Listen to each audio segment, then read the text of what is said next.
do this and bring these wonderful programs to you. For those of you who don't know me, I am the director of the graduate program in Instructional Technology Management at LaSalle University. We've been around for about 7 years now, and we're through the College of Continuing and Professional Study. What is unique about our program, come on folks, are we gonna, come on. Okay, well, I'm clicking away here. We'll see what, there we go. Okay. What's unique about this program is we made the decision when we started it to gear it towards adult learning. So it's not K-12, it's corporate, institutional, and organizational learning, and it's all about learning using technologies. I personally believe very much in experiential learning, and I don't think you can learn this stuff by theory alone. I think you have to experience life as an online learner, which is sort of what you folks are all doing right now. So it's a Master's of Science degree, it's 36 credits, it's 100% online. And what we do is we try to use all of the technologies, like the synchronous technology that we are using right here, right now, go-to training from Citrix, in the course of the program. You know, we use self-directed learning modules. We use all different kinds of mobile interfaces, all different kind of things so that you can experience life as an online learner as well as learning the learning science behind it. So what kind of jobs are out there? All kinds of jobs, more every day. One of the things that I can genuinely say, I know we have some of our alumni here, we have some of our students here. We've had a tremendous success with people getting really, really good jobs out of this. One of my current learners just got a senior instructional design position with Disney. You know, we've just had a tremendous success with this. As one of my people said to me, you know, I went from being just another trainer to the go-to person in the training department. So there's lots of different opportunities out there if you're interested. What kind of industries? Just about every industry, you know, financial institutions, telecommunications, the pharmas, the tech, anybody that's got any kind of compliance training, anybody that's got a global or national workforce is putting everything online. So there's lots of opportunities. The company may hire under a lot of different titles. If you want to, you know what's out there and what's available with this kind of education and training, go to ATD. It's taken me a long time not to say ASTD. I still, still do that. ATD and search under jobs, or SHRM and search under jobs, and you'll be just amazed. Or Monster or Indeed or any of the sites, really. There's a ton of opportunities out here for this. Why? The world is getting smaller. You know, we're really one world these days, and it's happened to us really, really quickly. You know, globalization has made a huge difference in how people think and how connected. And the next gen, which is the generation my kids are, they're sort of on the cusp there. But these people have been connected all their lives. They don't know anything except all of this connectivity. So it's not going away. It's here to stay, and we're very, very lucky that we are on the leading edge of all of this. So if you're not familiar with ATD, I guess I have to change that. The URL is now www.td.org,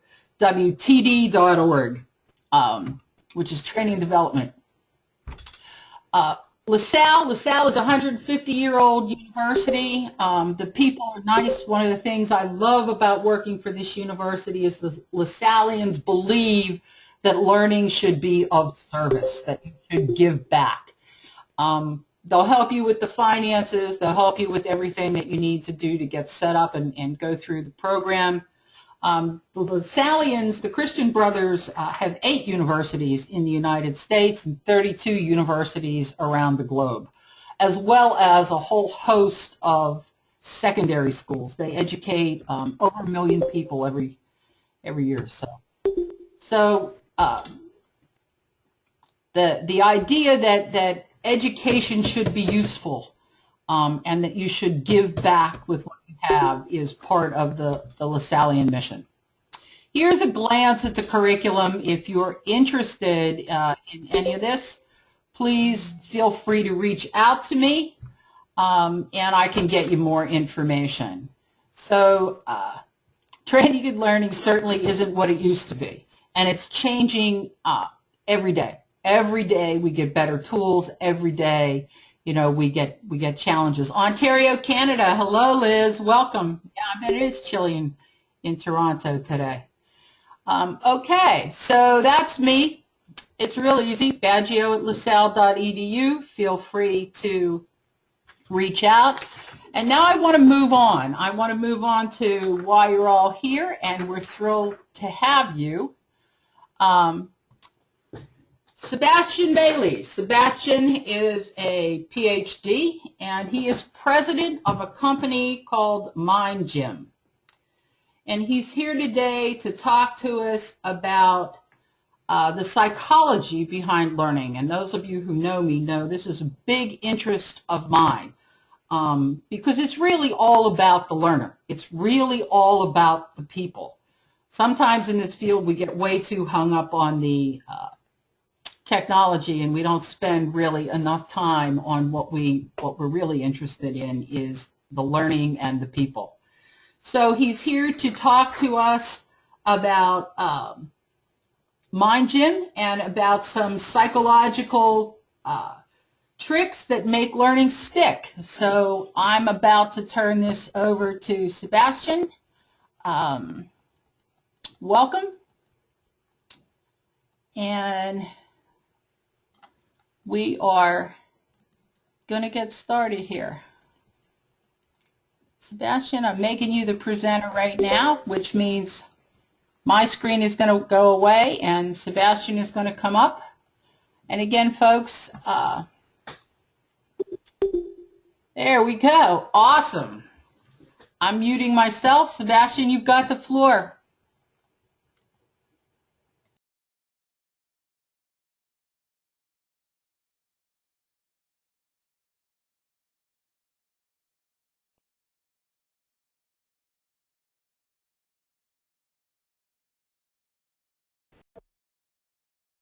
Like Hannah.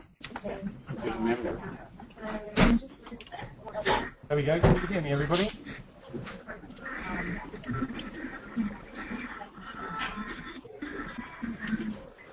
I'm hoping everybody can hear me.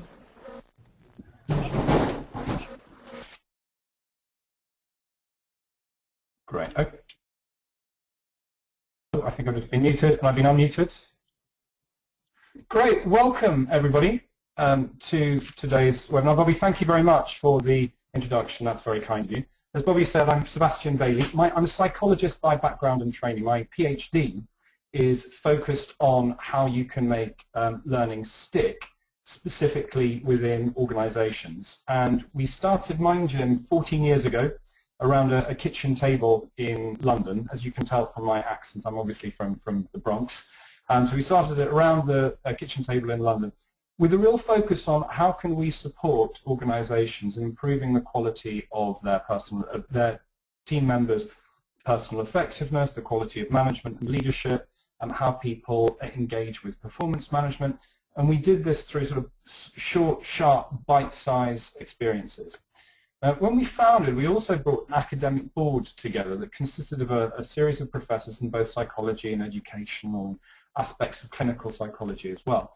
And we obsessed about what really makes the difference in terms of transfer, what really drives the kind of change that we're after in terms of helping people behave differently. And that was the focus of my PhD. That's very much Mind Gym's mission.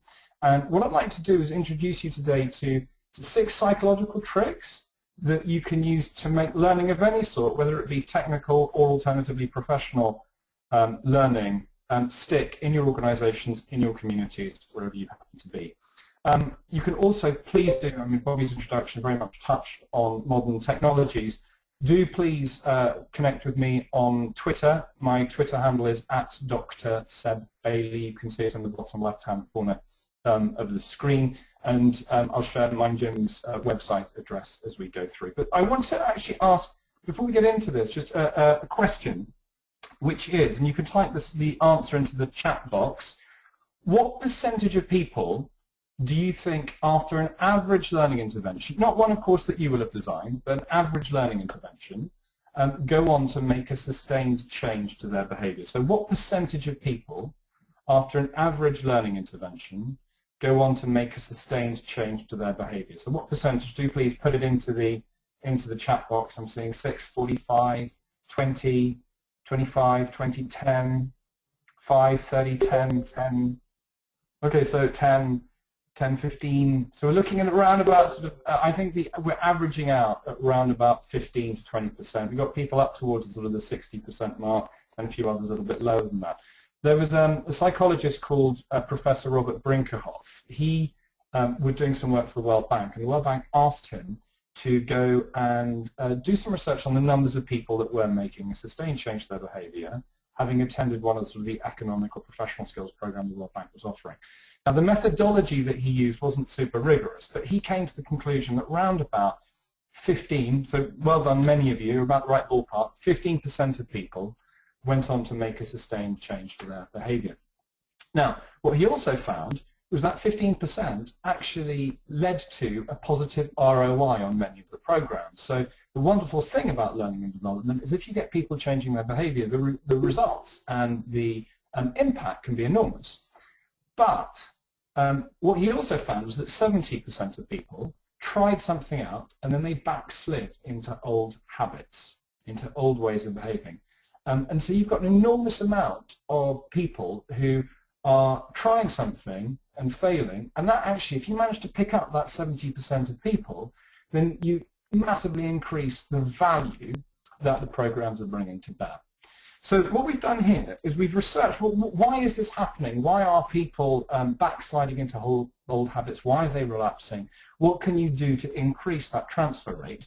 And what we're going to do is we're going to explore this through a number of questions, interesting questions about learning and about behavior change that are quite hard to make a difference, or that are difficult to change.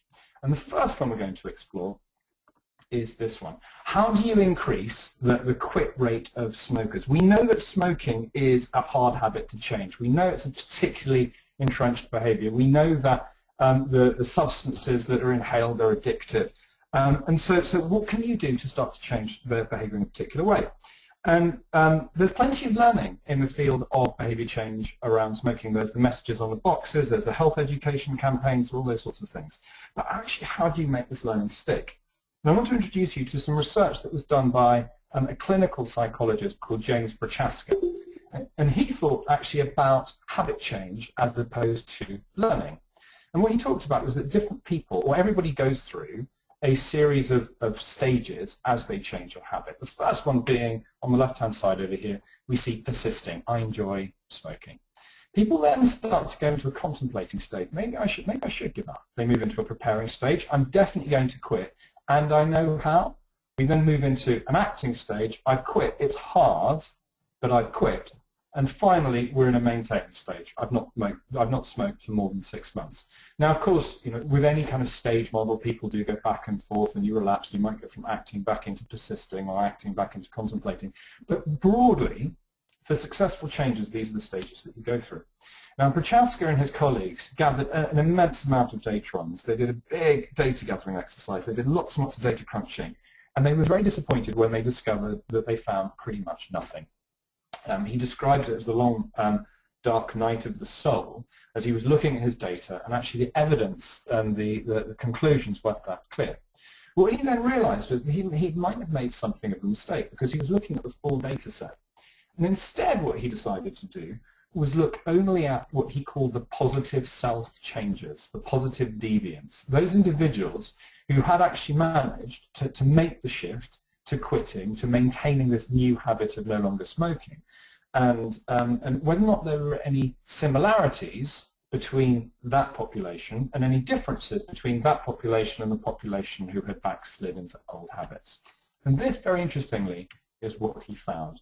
He called it decisional balance. And what we see here is in green are the pros of how strongly people felt the pros of quitting smoking were. And also what you can see in black are the cons of choosing to quit smoking. And on the x-axis, you can see the different stages. So you can see persisting, contemplating, preparing, acting, and maintaining. Now what he discovered was that for those individuals who successfully managed to quit, there was a very interesting shift in terms of how they viewed the habit change between the persisting and the contemplating stages. So you can see here that between the persisting and the contemplating stages, the pros of making this change in behavior increase very significantly, and the cons of changing the behavior drop. So the conclusion that we can draw is twofold. The first one is that the shift between persisting and contemplating is a really, really key one. The stage of contemplating, where we start to think about what it might be like to make a change, is fundamental to actually really make learning and behavior change stick. And secondly, there's a really important change between the way in which people view the negatives and the positives of making a particular change. Now what Prochaska then did is he then went and said, okay, this is very interesting for smoking cessation. Is this actually going to be true for other types of change? And this is what he discovered. Whether it were quitting smoking, using sunscreen, weight control, exercising, quitting cocaine, there are a whole series of other really quite significant habitual changes that we need to make, all followed this pattern of between the persisting and the contemplating stages, the pros of making a change went up and the cons started to decrease. Actually, this is what we see at the persisting stage, the cons outweigh the pros, but most crucially, at the acting stage, the pros outweigh the cons. Now this, I think, is a very interesting insight for us in organizational learning or learning in communities, or when we're trying to change people's habits and behaviors. The first thing is that we really have to think about habit change as much as learning and recognize these different stages of change, particularly when we're dealing with adults. Adults are wonderfully complex, highly habituated creatures, and every time we try and teach an adult something, we're actually competing against all their prior learning. They're not empty vessels that we fill up with new knowledge and new skills and new behavior. They're an existing amalgam of hundreds of different types of habits and thoughts and behaviors, and therefore really what we're talking about in terms of making things stick is habit change as much as it is about knowledge acquisition and knowledge transfer. The second is about avoiding rushing people from persisting to acting and expecting much change. And I think this is the classic error that we most frequently see in organizations. We send people on courses, we initiate large-scale organizational changes and expect people just to get on board very quickly. And so we rush people from actually persisting with their old habit to contemplating the why and the how of what's important in the new way of doing things, and particularly the personal win and the personal payoff for them. So if we do rush from persisting to acting, then the transfer rates around about 15% is probably what we're going to end up with.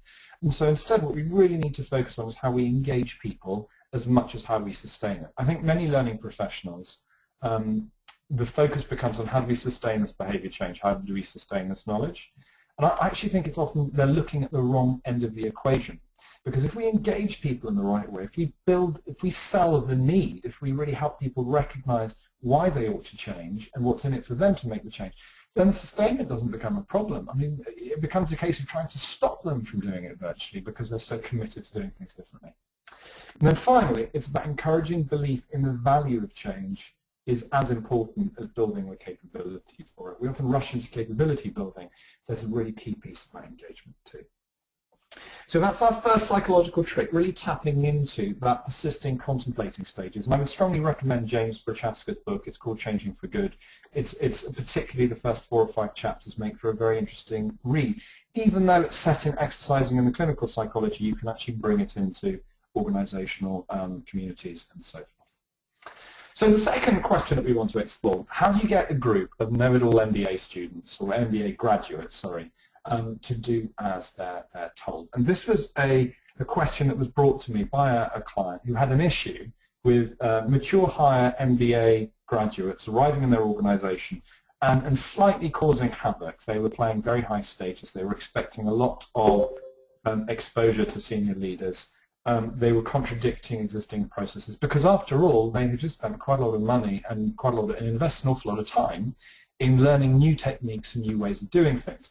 And actually what was needed was the graduates who were very smart needed to bring the analytical capabilities that they'd built, but to bear into the existing frameworks and the existing operating structures that the organization had. This was a consulting firm. And with consulting firms, because the teams form very, very quickly, you actually want people speaking the same language and operating pretty much the same way, using an established methodology, because otherwise the teams break down and the consulting assignment doesn't quite work. So that was the question. This is what ended up happening. The client took the MBA graduates to a location where there was no cell reception. They were pretty much cut off from the world. And the first part of this was making them feel a little bit disjointed, a little bit uncomfortable and away from their existing frameworks and their existing support structures.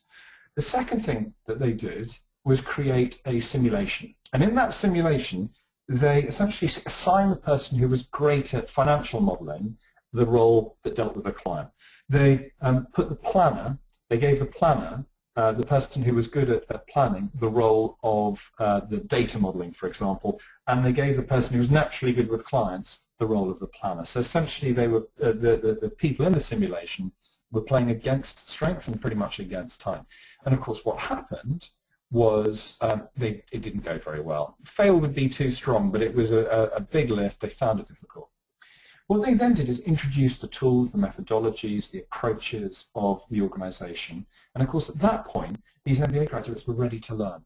They weren't going to reject these tools because of all the learning they'd previously done, but they were ready to learn because they just had this experience of having a hard time with some failure. And then what they did was they ran a second simulation and encouraged the graduates to use the tools. And of course, this time it was a success. It went very smoothly.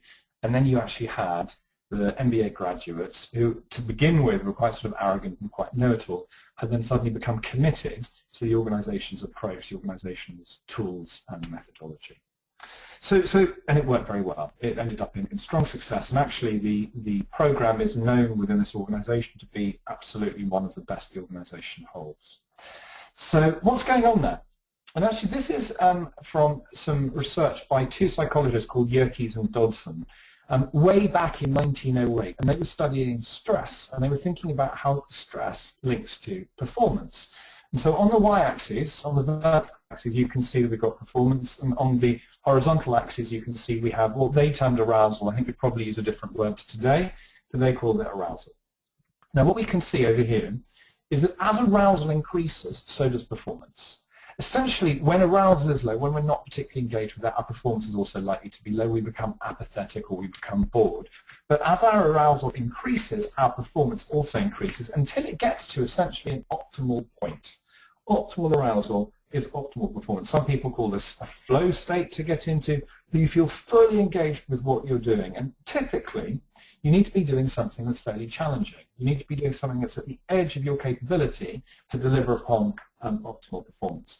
Now, of course, if the arousal becomes too great, if you start to feel overwhelmed, if the demands become even more significant, what happens is your performance starts to become impaired. And so that's typically because of anxiety. But what this model showed, and what their theory showed, is that actually there is this moment of optimal arousal and optimal performance. And my hunch is that very frequently we end up with bringing people on a learning experience and taking people to learning intervention where actually their attention interest is pretty low. They're pretty unaroused, or alternatively they might be overwhelmed because of the anxiety, and therefore the performance around learning and the performance around transfer is not as strong as it might be. I think this is one of the reasons why transition programs tend to work quite well, because people feel a little bit anxious about the step they're going to make, and therefore they feel more committed to the learning and to the transfer. So does this work in, we've had a real world example, we've had a theoretical example. Let's think about whether or not this works in another study. And this is specifically focused on creating positive anxiety. Now, what Leventhal and his colleagues found was they wanted to have a look at whether or not people would adopt going to have vaccinations, going to have shots done. And they asked people to read something and then rate how important they felt having shots were. And in the first condition, then there were two conditions. The first one was a simple recommendation, and the second condition, they introduced a fear message. And this is what they found. In the recommendation only, out of 13 points, people said, yeah, I think I think they're important. 8.7 in terms was the average in terms of how important people rated shots. Now with the fear message, that went up to 11.9. So people significantly rated the importance of shots higher when there was an aspect of anxiety and fear in the message. They then also measured the intention to get shots. There's one thing about whether or not you think it's important.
Folks, can you hear me?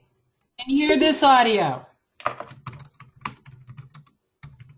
Let me know if you can hear me. Okay, so it's not the audio that's gone. Something's happened. Just be patient. We're all here together on the leading edge and these things happen. Yeah, great. I'm glad you can hear me.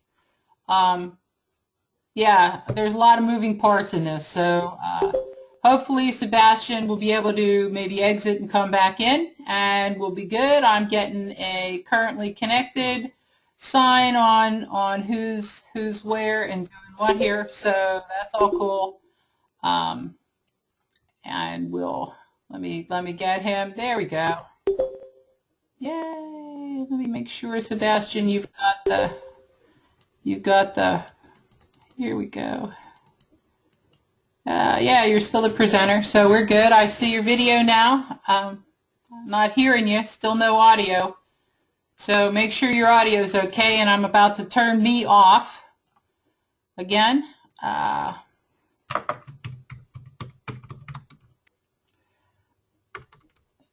Still no audio, Sebastian, so I'm going to turn my audio off and we'll see if we can get you going.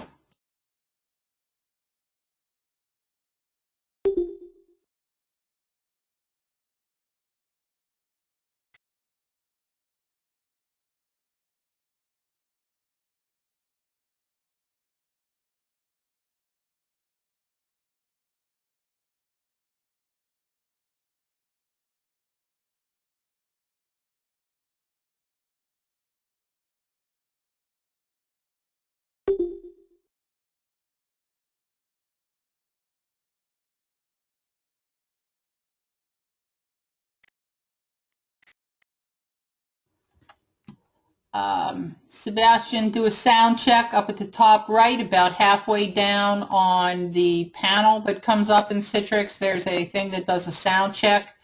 Make sure you have your mic and speakers button checked, and then maybe do a sound check. We can't get the audio from you. We can see the screen, I can see the video, but I can't, we're not hearing any audio from you. We know the audio is okay because folks are hearing me, so let's see if we can get your audio back.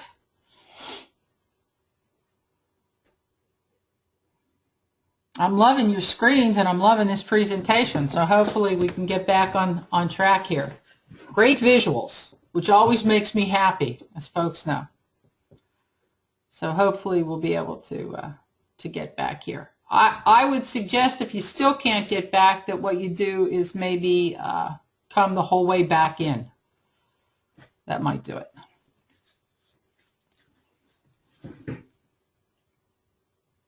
Or if there's a second computer around, maybe that'll help. Muted. Well, beautiful. Great. I loved it. I love it. All right, we'll unmute you. Now we got it. There we go, got it. Am I back? Yeah. Great. Excellent. Very good. I'm sorry about that, everybody. New York just had a power cut, and it just took a while for my screen to come back up again. So thank you. I'll still finish on time, but let me get back to the fear messages. Actually, that's where I was. So the did this. So they had the intention and they had the importance of shots. With the fear message, it went up. But did that affect the intention to actually get shots? Let's have a look. With the recommend only, not really. But with the fear message, the intention to get shots went up actually really quite significantly. So we can see that a little bit of anxiety does change people's perceptions, which is a wholly good thing. The question is, of course, does this actually go on to change people's behavior? And this is what they discovered. In the control condition, or the fear alone condition, actually only 3.3% of people went on to actually have the shot. So the anxiety managed to change the way people felt, but it didn't necessarily convert people into doing things differently. They then had explored why that might be, and they wondered whether or not the fear condition was actually pushing people over the edge. It was too much and pushing people into this sort of state of paralysis. And so what they then did, they added some really explicit steps about what people could do different, about how to get from the place where they were tested to the specific area where the shots were being done, the vaccinations were being done, and it went up to 33%. Now that's actually a 100% increase over the control condition or the fear alone. So what does this mean for us in practice? Well, schedule the learning just before or just after a challenging experience. So this is why I think transitions are a really good moment as you're rolling onto or off a project, as you're taking on a new role, but finding those moments which tap into people's actually will and desire, and a little bit of anxiety that makes people want to change and do things differently. It's essential that we sell the need and the personal consequence of not developing. You know, actually really making what's in it, you know, classic, what's in it for me, but there's also something about what might happen if you don't manage to do this well. And then finally, make the call to action and the steps to solve the problem very clear, very explicit, because that really drives a particular change. So that's that trick about building the right kind of anxiety. The next question we have is, how do you get people to donate money to a charity? What do you do to, again, really nice example here of I understand I've learned something, but is that actually making and changing my behavior in a useful way? And this was some research that was done with a charity called Save the Children, which is a British charity. And what the experimenters did was they created two conditions. One, well, actually what they did was they asked the participants to turn up, and they said, we're going to pay you $5, we're going to ask you to give us some feedback on two different campaigns, or on one of two campaigns. And in the two campaigns, one campaign was filled with really compelling stats, figures, numbers about child mortality, about the number of children in poverty, about the percentage of individuals that were being abused, about the kind of money that was needed to lift children and their families out of poverty. And then the second one was a very emotional story around a specific child in poverty. And these people were asked to turn up, and they were asked to, they were paid $5 for arriving. And then at the end, they were asked to, which they weren't expecting, to donate some of their $5 to that charity. Okay? And what was measured by the experimenters was how much was donated in those two conditions. So again, in chat, which story do you think gathered the greatest, the highest donations from those people? Was it the stats or was it the story? If you type into chat, which one do you think delivered the highest number in terms of donations? Was it the stats or was it the story? So we've got lots of people going for story, tons of people, everyone so far has gone for story. Story has it. I think you're absolutely right. I think story does. This is what tapped into the emotions, absolutely. This is what they discovered. They found that in the stats condition only, and I'm slightly surprised by how little this was, only $1.43 was donated. This is probably the students who wanted to go and buy ramen noodles and were struggling with their income. But only $1.43 was taken in a stats condition. In the story condition, which actually raised to $2.38. So the story that built that emotional connection led to significantly higher change in donating behavior. The other thing about this is that stories, another study that was done, looked at the stickiness, the memorableness of stories. And a group of, again, students were asked to watch a stats presentation, and then they were asked to watch a stories presentation, and then they were asked what they recalled.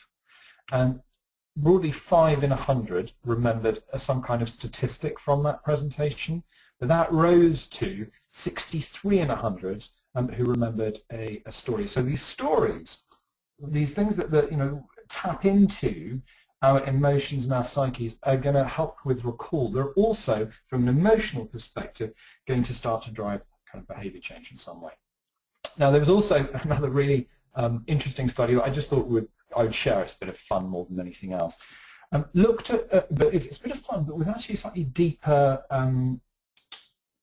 payoff to it, and it is this.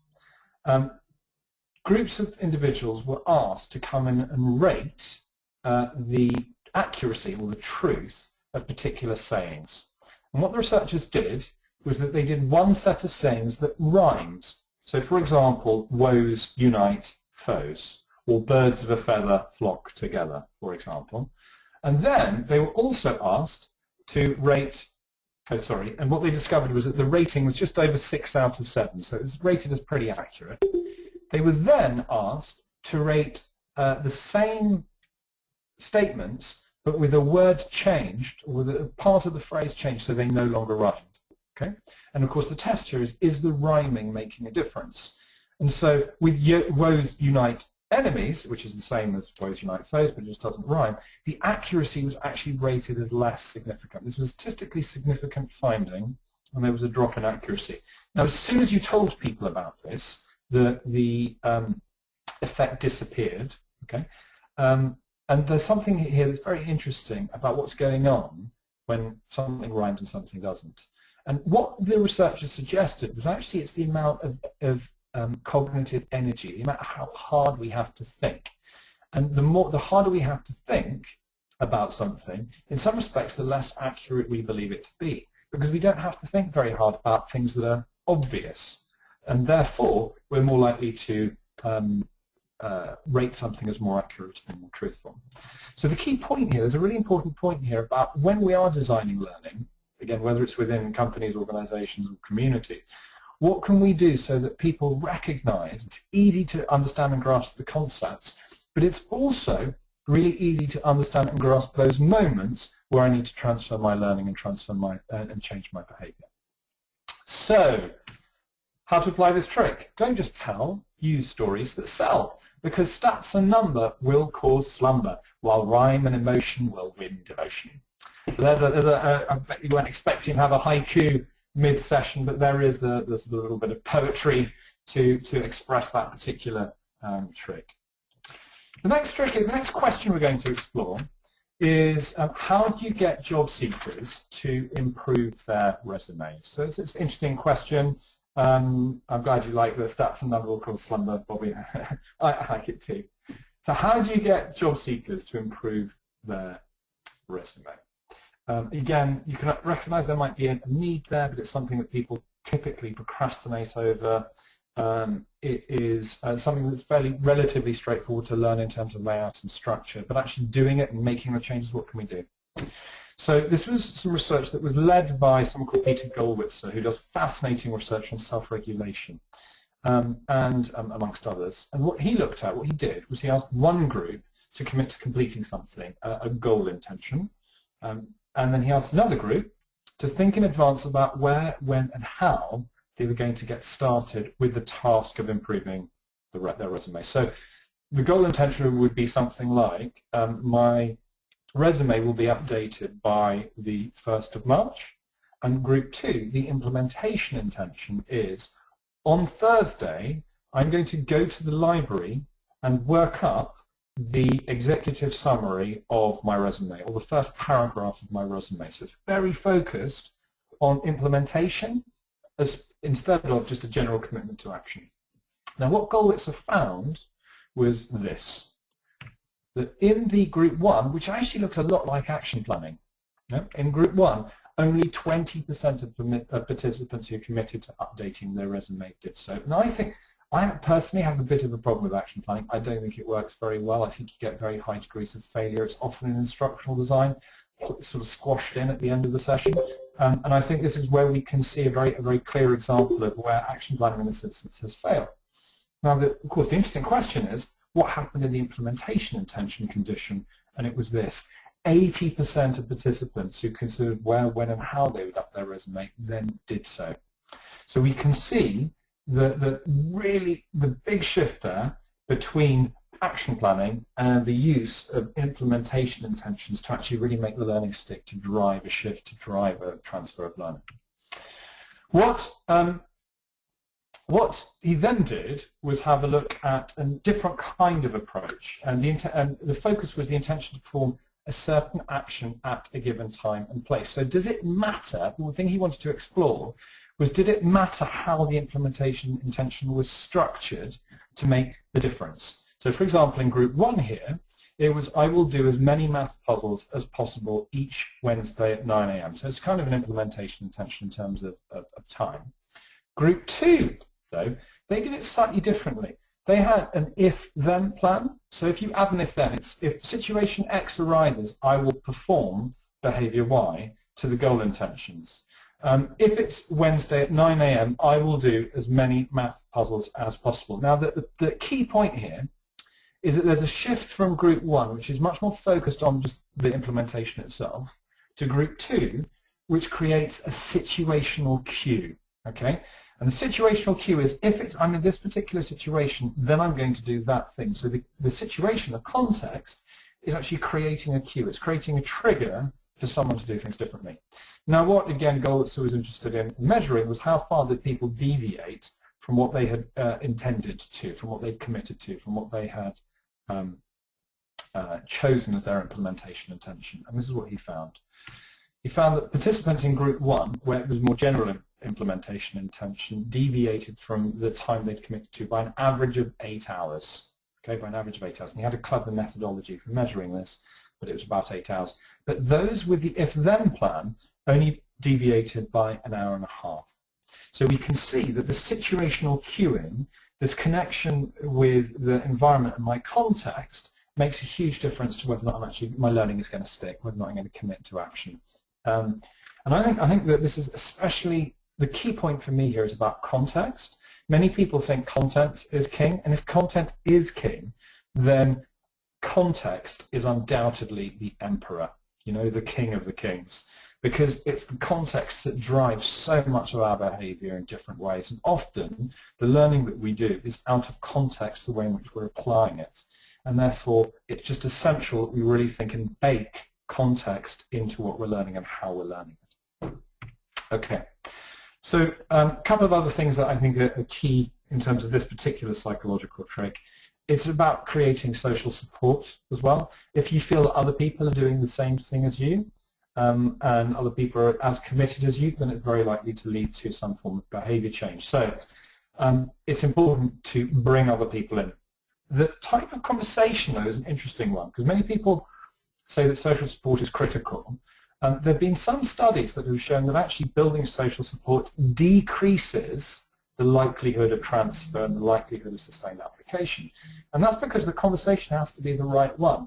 The conversation has to focus on, will you please keep me honest on this? Will you help me feel accountable for this particular change? Now, in organizations, of course, you can leverage leaders and managers, and to a degree peer groups, and there's no reason why you shouldn't involve direct reports in developing this really important feeling of accountability that does increase levels of transfer.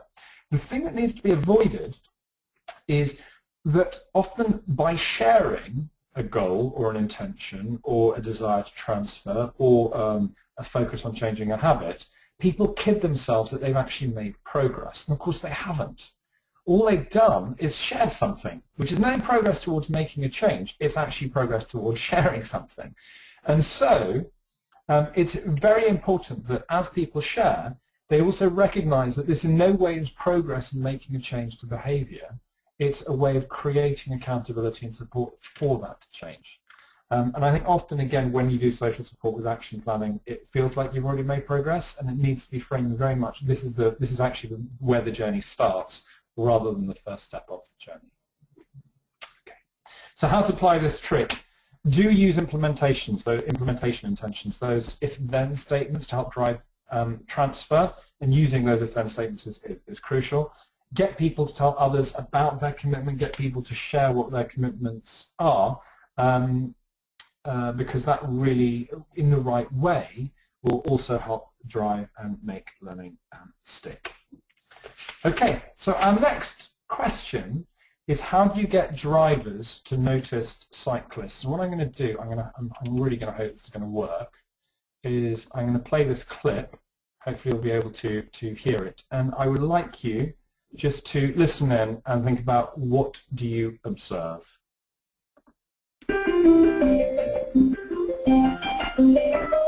Clearly, somebody in this room murdered Lord Smythe, who, at precisely 3:34 this afternoon, was brutally bludgeoned to death with a blunt instrument. I want each of you to tell me your whereabouts at precisely the time that this dastardly deed took place. I was polishing the brass in the master bedroom. I was buttering his lordship's scones below stairs, sir. But I was planting my petunias in the potting shed. Constable, arrest Lady Smythe. But how did you know? Madam, as any horticulturist will tell you, one does not plant petunias until May is out. Take her away. It's just a matter of observation. The real question is, how observant were you? Okay, so quick question. How many changes, if you could write it into chat, how many changes did you observe in that clip? How many changes did you observe in that clip? Any ideas?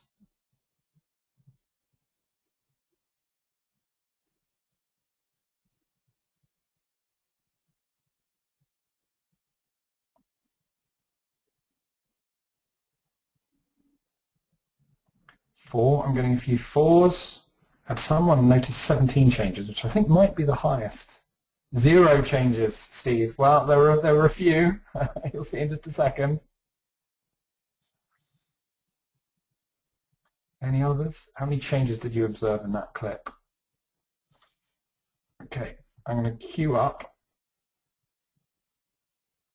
the next video right now. And in fact, there were 21 separate changes. So whoever got 17 did a great job.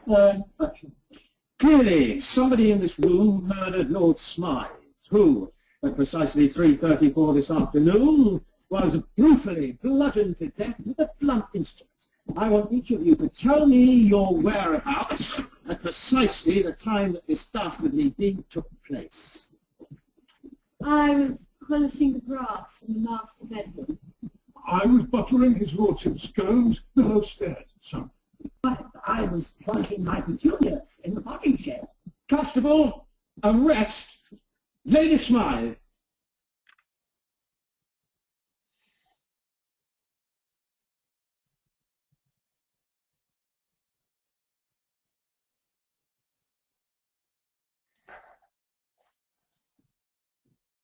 So that was a, yeah, I know what you mean. You always get caught out when you see them. That was a study that was done by the Mayor of London, focusing on how they could help people or just recognize the fact that there are all these changes going on. It's really easy, particularly when you're doing something that you know pretty well, to miss those opportunities to recognize that you need to do something slightly differently. And actually, this was something that two psychologists called Gick and Holyoake looked at specifically in transfer of learning. And they did a study, and they had a control group, and they asked the people to come up with a particular solution. And round about 20% of people got the right solution. And this was set up, so it was after some learning, and then it was they were asked to solve a particular problem. And the learning reflected the problem very, very closely, but it was just a slight shift in context. And without a hint, only 20% of people managed to get the answer right. They then provided people with a hint, and 92% of people got it right. So there's this very interesting issue where you have a failure in opportunity recognition. Now, the typical example here is you run a coaching program, and you go back, you do the transfer survey, and the transfer numbers aren't quite where you'd like them to be. So you go back and you talk to the participants, say, well, how come you haven't been coaching? And the number one answer that comes through pretty much with any learning intervention is I didn't have time. That's number one. Then you ask the person who's been through the coaching program, have you spoken to any of your team in the last couple of weeks? And they'll say, yes, of course, I've spent lots of time with them. And you say, were any of those conversations an opportunity to coach? And it's at that point they say, oh, I hadn't figured. I thought coaching was meant to be a little bit more formal instruction. I didn't think it could be something that just happened on the way down the corridor. So there's this enormous, I think, opportunity for us as learning professionals to help people specifically recognize these opportunities to transfer. So how do we do that? We use cues and prompts in the real world to focus attentions. At Mind Gym, we set people specific missions built into the workflow so that they know, rather than action planning, it's a little bit like you've got 3 options, go and choose one of these options to do things differently. The other thing you can do is actually develop the participants' mindfulness as part of their learning experience and as part of their experience more broadly, because it's often mindlessness that actually misses the opportunities to transfer. We just continue our old patterns. Okay, so next one, final trick here. What makes a psychology professor behave like a soccer hooligan? And actually this was a story about a psychologist, fabulous psychologist called Abt Dijksterhuis, who's Dutch. And he went to a soccer match in Holland, I think in Amsterdam, and he was walking back with another one of his psychology professors, colleagues, friends, and they became enveloped, having watched this soccer match. They got surrounded by a group of people who were behaving really rowdily. They were behaving like soccer hooligans. What he did, there was a beer can on the floor, and he walked up to the beer can and he kicked it as hard as he could against the wall. And as soon as he'd done it, he was very embarrassed by his behavior. And he thought, what's just happened? And of course, being a psychologist, he turns to his psychologist friend and he says, well, what was going on there? Why did I behave that way? And they started to get into a conversation about cues, about how we, in particular context and environment, start to behave slightly differently. And they measured priming specifically. Had they been primed to behave in a different way? And so what they did was that they've got groups of people together and they played Trivial Pursuit. I hope most of you are familiar with the idea of Trivial Pursuit. It's just a general knowledge game, and you get given a question, you have to come up with an answer. Now, what they did was that they primed people in 3 different ways. The first one was a control group, and there was no prime. The second, people got primed as professors, and the third, people were primed as assistants. And then they were given these general knowledge questions. Now, in the no prime group, 44.9%, in the no prime group, 44.9% correct answers were provided. In the professors group, where people were asked to think about what does it mean to be a professor, how would you behave if you were a professor, talk about the day in the life of a professor. It was 59.5%. And finally, in the assistants group, it was 46.4%. So what happened was that purely by priming people to think in a particular way, actually their general knowledge improved as they started to search for answers, as they started to make more educated guesses. So priming is extremely powerful. And I want to give you an example of this over here. So this, of course, is Eddie Mercury, and I'd like you to listen to this clip, please. Another one bites the dust. Another one bites the dust. Another one bites the dust. Another one bites the dust. Okay, so that's the famous Eddie Mercury riff for Another One Bites the Dust. Now listen to this.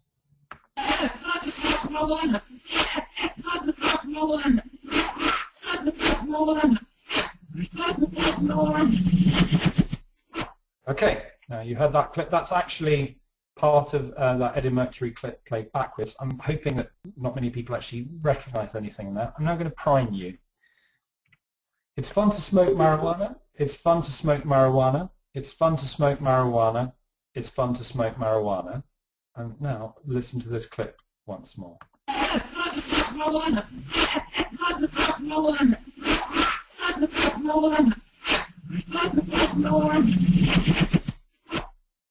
So hopefully that second time, the things that you could hear were, it's fun to smoke marijuana, and the first time you heard the clip played backwards, you could hear nothing at all. That actually is priming in practice. It's incredibly powerful because what we do is we become attuned to looking for something very specific. It's almost, by the way, it's almost impossible to do, is to write the stuff backwards. It's a total accident.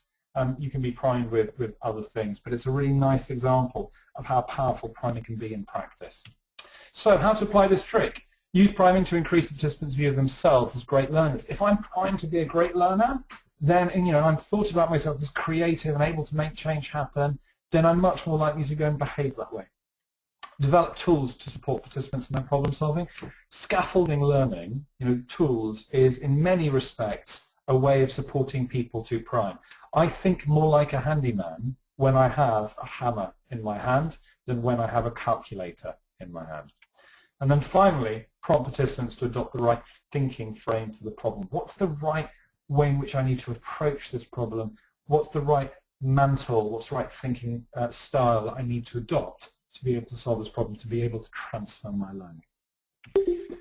So where I just wanted to, in the last minute, I just want to talk about how we at MindGen, when we're doing performance management, management development, customer service, engagement, how do we bring this to bear in terms of the bite-sized methodology that really increases transfer rates?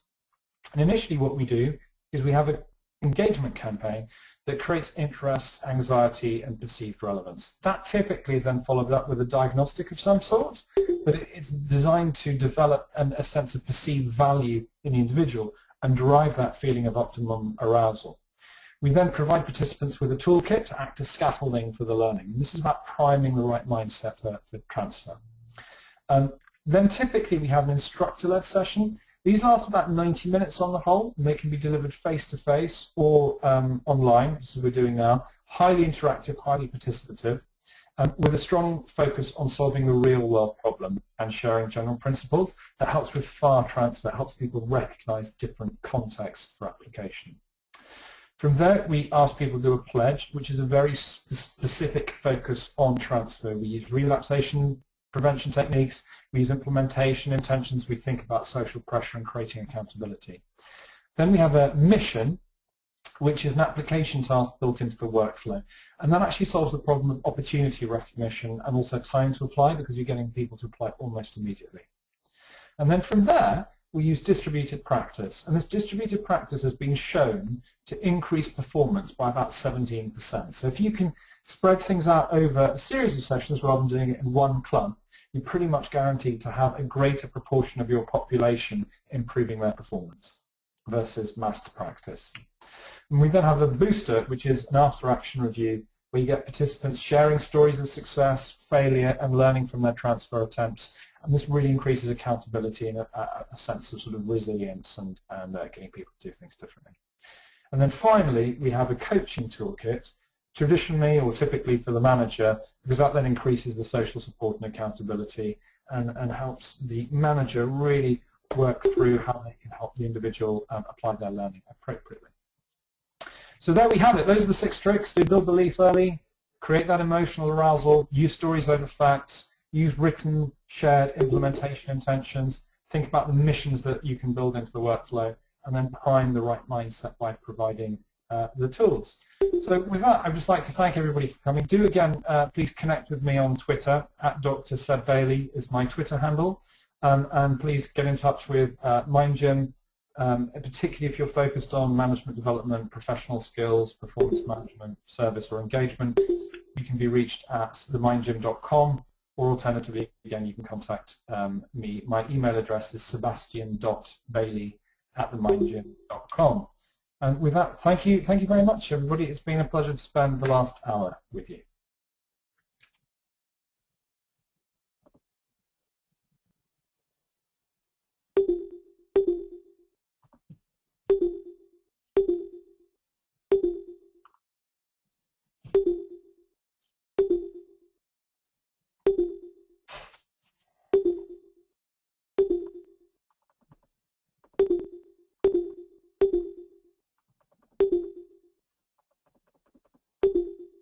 Thank you, folks. Sebastian, thank you so much for being here.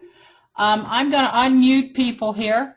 So if we have any questions, we're here. Feel free to raise a hand or talk in the chat. We'll be around for a couple more minutes. I will put the archive up. That was absolutely fabulous. What I like most about this whole thing is you're putting it into practice, which was great. But there were some excellent examples, fabulous slides, by the way, which is one of my things.